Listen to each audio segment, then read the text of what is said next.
So guys, you're welcome to my channel today again. If you're new here, you're highly welcome.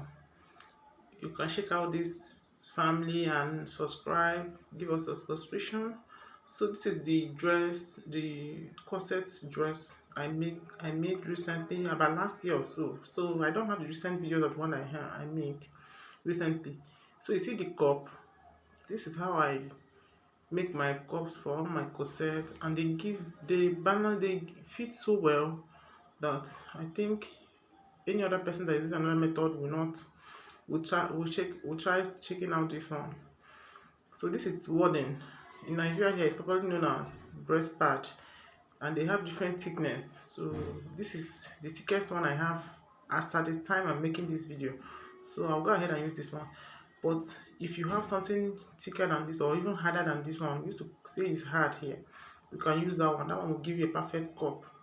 But I think I'll go right ahead and show you the process of achieving the homemade bra cup with your corset pattern. So let's go ahead. So you have seen my corset pattern just as I brought it out. This is the upper side of it that I'm going ahead to pin down on my warden. Sorry, it's not showing very well in my video here. I'll just pin down the upper part of the corset cup on my warden. Very well, it's showing now very well. Sorry for other inconveniences. So when I pin it down like this, I'll now go ahead and cut out the part that I'm going to use. So on the upper side of this cup, when you're cutting it, like you see me do, you will not give any allowance. Do not give any allowance on the upper side and on the sides. By the sides of it and the upper side of it, don't give any allowance. Just cut it as it is on the pattern,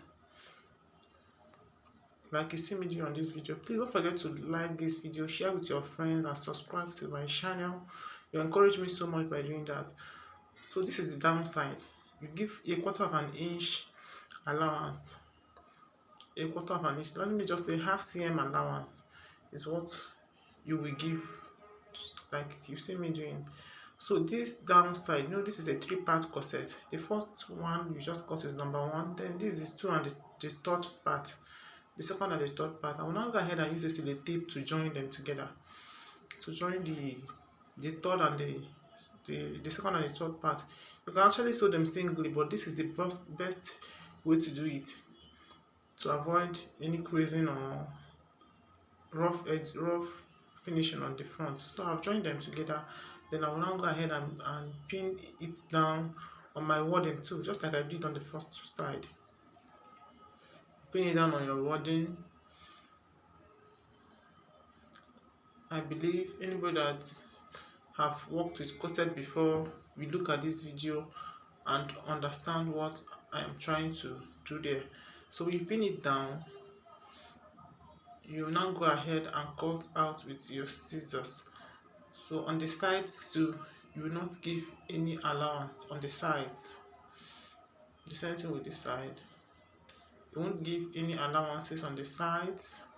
So but on the upper side of it, that is where you are going to join it with the first side. You also give a quarter of an inch allowance. Yeah, you give. So this is it now. This is my upper side and the lower side of my warden that I'll use for the cup. So I'll now go ahead and join them together in my machine. I'll show you when I'm done. So this is it. You see the type of stitching I used. You place one on top of the other and stitch it. You don't join them together to stitch. So this is what the back side look like. I will now go ahead and use my bias tape to tape it so that I can remove all the rough edges. You tape it so that it will not show on your fabric when you are done. So this is it right here. You see, whatever fabric you place on top of it to cover your cup, it will not show at all. It will be smooth and beautiful. I've achieved a lot of corset cups with that, looking so beautiful. I will show you the pictures at the end of this video. You see them. You see the way it looks. So this very corset cup we are looking at there, that what I achieved now. So thank you so much for watching. See you in my next video. Bye.